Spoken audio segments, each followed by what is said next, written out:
কিরে নিমা? আগে দাদা বাবু। ঘটকের জন্য মিষ্টি সাজাচ্ছে? হ্যাঁ হ্যাঁ ম্যাডাম বলেছে। দাঁড়া আমি আর একটু মিষ্টি করে দিই।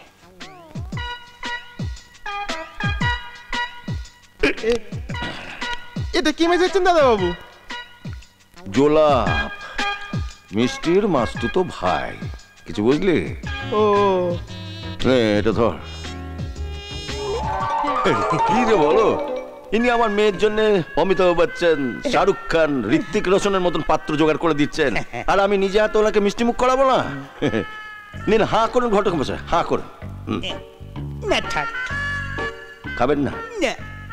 তাহলে থাক। না খাবো খাবো, না খেলে তো গৃহস্থের অকল্যাণ হবে। গৃহস্থের অকল্যাণ, হা করুন।